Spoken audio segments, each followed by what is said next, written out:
All right, gang, we are going to take a quick walk through Tabletop Simulator just to give you the chance to take a look at it and get some familiarity with it before Thursday. So you'll find Tabletop Simulator here in your library. All you need to do is select it from your library page and click play.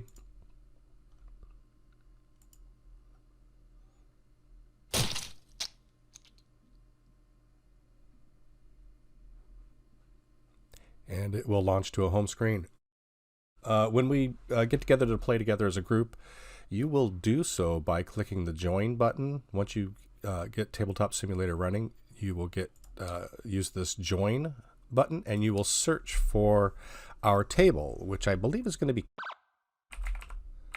which I don't have running at the moment, but you'll see it here. You would simply select it and click on connect, and that'll bring you right to the table. Meanwhile, I'm going to actually fire up that table here and now so that we can at least take a look at the table and how it works. It's giving me the option right now to choose different tables, different games. I'm going to load, I don't know, I'm just going to load something. Let's see. You know what? I'll make it easy. I'm just going to load a cribbage game. So I'm going to load that, and when I do that, it's going to actually load a table. This table, I believe, will seat 1, 2, 3, 4, 5, 6. I think this table seats 8 people, I think.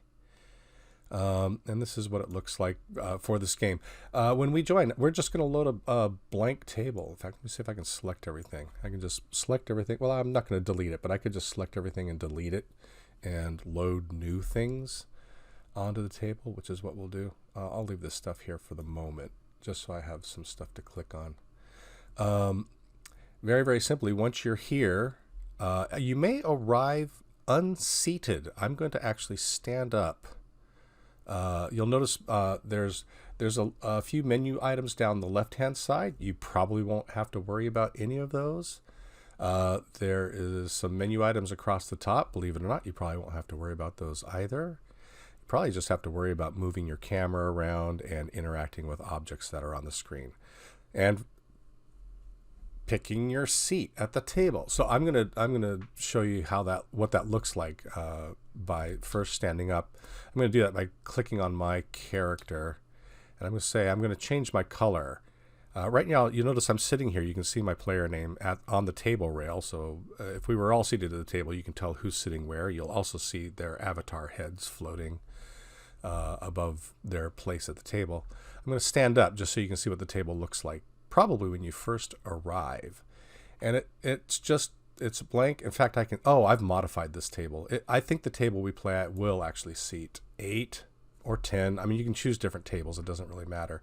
This table I've actually modified to only seat 4 players because you'll never have more than 4 players playing cribbage. So I've hacked this table a little bit. But this is what it looks like when you're not sitting at the table. There are little colored dots floating above any empty seat. And all you need to do to sit down is just click on that dot and it will automatically sit you down, and you see how it reorients the camera to kind of your player point of view, which would be sitting at this side of the table. Now, I'm rotating the camera. Moving the camera around is kind of the basic movement in this game. You're not really moving you're moving your camera. And it uses the classic gaming keyboard keys, which are W, A, S, and D's for, forward, left, right, backwards, and right. W, A, S, D in that order. And it's just literally moving my camera object around, forward, left, back, and right. W, A, S, D. So those are the 4 main camera controls that you use most of the time. You also use your center scroll wheel to zoom in and out. And then the next thing you probably want to do, because like you do at the table, you tend to look around a lot. And you do that by holding down your right mouse button and just moving the mouse as you're holding that right mouse button down. And as you do that, it just changes the frame of reference very naturally. This actually feels very natural to kind of move the camera around in this fashion, looking left, right, up. You can't look up, but or straight overhead. And you can in pretty short order, you can get the camera like completely wonked up and like, oh crap, I can't remember how to get back. I can't see my cards.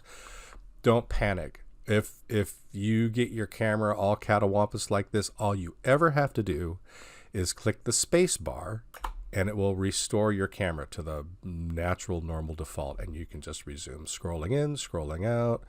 WASD. You can also, I think, hold down the center mouse button, the little center wheel. If you click the center wheel down and move the mouse around, it kind of takes the place of the WASD. You can just drag your camera around in WASD orientation using your mouse instead, and then releasing that center mouse and resuming, clicking on the right hand key, zooming out so I can see a little bit more where everybody is around the table. Cool. So those are the basics, how to move your camera around. Just, I would say, hop on, play some games, some solitaire and stuff, and get used to it. The other thing that you tend to do at the table is you're going to interact with objects on the table. I'm just moving my mouse. I'll zoom my cursor in a little bit and move my camera around so we can see a little better. I'm just moving. I'm not clicking on anything, and you'll notice every time my mouse goes over an object that I can interact with, the thing that I can interact with usually lights up. There's a little outline so I can see what it is, and sometimes a little icon will appear, like a little tooltip will appear as you roll over anything. It's very, very common to not be able to see things sometimes because that card over there is way on the other side of the table. It's upside down. I can hover over it, and that's great. But if you want to see what anything is rationally without struggling, I'm just going to hover over it and hold down the Alt key, boing, and it will just put it big and huge in the center of my screen, right side up. So this is just, it's just like a quick way of seeing what the heck does that thing over there say. Oh, I guess it didn't turn this one right side up. Or what is it? It shows you what the object is. I'm just moving my mouse around while I'm holding over the cribbage board. So it's holding down the Alt key, holding down the Alt key just gives you a zoomed in view of whatever your mouse is over. Similarly, holding down the M as in Mary, M key, gives you a magnifying glass bubble. So it just gives you a way to, what the heck is that? Without putting it in the middle of my screen, I can kind of move my mouse around and see objects up closer in context. So M for a magnifying glass, or Alt key to just blast the thing into the center of your screen in a legible format. Some of these things too are, let me see if a notepad, nope, this notepad doesn't. Some things that you encounter will be like a PDF document that literally is, it's like a multi-page notepad. When you click on it, it will actually open itself up kind of like this in the center of the screen, and you can actually navigate from page to page. There will be navigation buttons and stuff that let you flip pages and so on and so forth. So that's the basics of that. And then the other thing is, here's a deck of cards. I'm going to pick it up. I'm going to hover over it, click and hold my mouse button, and clicking and holding the mouse button will pick up the whole deck, and I can move the whole deck. You can right, and this goes for anything too. You can right click on anything. There's a context sensitive menu will come up and give you actions that you can do. For instance, on a card deck, you can shuffle. Where's shuffle? Right at the top. Shuffle. You can see the cards move when you shuffle. You can cut the deck, hover over it and say, I want to cut 16 cards down from the top. Click on cut, and it cuts the deck. I'm going to see if I can restore the deck. What I'm doing is I'm picking up the deck. I'm going to tap my Q and E keys, and that just rotates. Q and E rotates. I'm gonna hover over the other half of the deck and let go, and it should snap them together. There we go. Another way to shuffle, just pick up the deck and move your mouse back and forth. See the cards shuffle when you do that? And actually, I peeled off the top deck as I did that. That's the way to peel off a card. Let's say I want to draw the top card. A couple ways to do that. One is I'm going to click and quickly drag. And if I click and hold, it picks up the whole deck. But if I click and quickly drag like this, boink, it will just peel off the top card. Boink, boink, wait, boink, there we go. Boink, boink, boink. So you can peel off a number of cards and just send them slinging. If I drop one card on top of another, they will tend to stack. Let me see if I can make that happen. There we go. Those two stacked. You can see it tells me that there's 2 cards stacked. Now there's 3 cards stacked. You can see that in the little tooltip when I drop it. You don't have to do this 1 card at a time. I can throw the cards all over the place. And then I can click and drag a box around them, select them all, and tap the G key. If I hold my mouse over one of these cards, right now they're all selected. It's probably hard to see, but they all have a little yellow highlight around them, meaning they're all selected. If I hold my mouse over one of the keys and then tap the G key, it will group all of the cards together under the card that I'm holding my mouse over. It's really advanced stuff. So there's that. There's also shortcut keys. I can tap, I think, R. I don't remember why R is shuffle, but shuffling is R. Because I think originally there was no such thing as a deck. It was a handful of dice, and you would roll the dice just by selecting the dice and then tapping your R key would just kind of roll the dice in place. Let me see if I've got some dice. You can open up objects, components. Let's see, components. One of these is going to be dice. There's a bunch of dice. So if I come in here, I can pick just a bunch of plastic dice. 1, 2, 3. Let's see. 3, 4, 5, 6. There's a bunch of dice. If I select them all, I'll click and hold. It'll pick them all up. But if I shake them, it'll bring them all together and it will shuffle them. Just like shuffling a deck of cards, shaking dice will effectively shuffle the dice. It shakes the dice. And then you can roll them, boom, by throwing them. Or they're all still selected, so I'm going to pick them all up, bring them all together, and set them down. Selecting all the dice and tapping R will cause them just to fly up into the air. I'm tapping R over and over. Tap, tap, tap, tap, tap, tap, tap.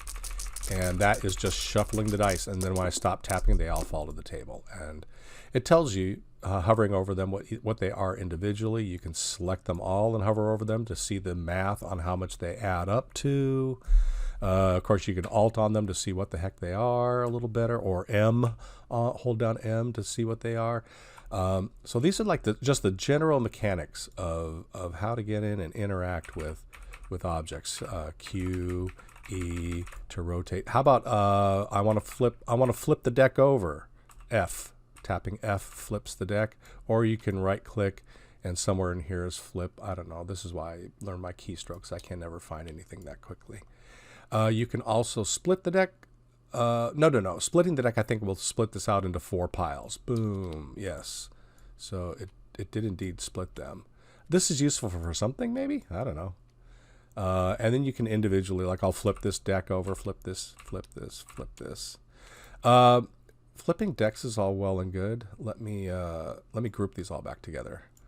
I multi-selected all of these. You saw I'm going to flip them all over. I'm going to click G to bring them all back into a single deck. Now I am going to right-click and draw. Somewhere in here, draw. There we go.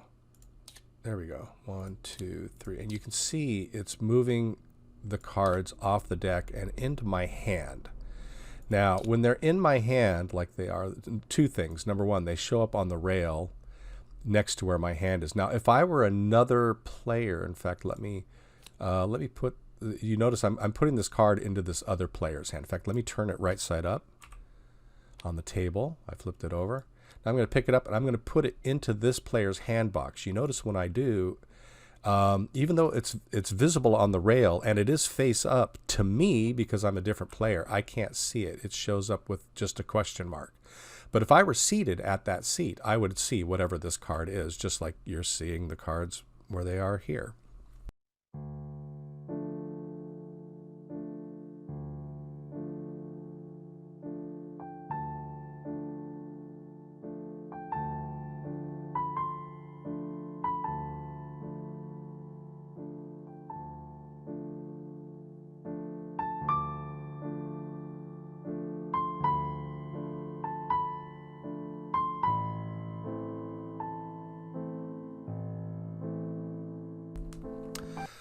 So that's basically the way to draw cards. I can deal cards.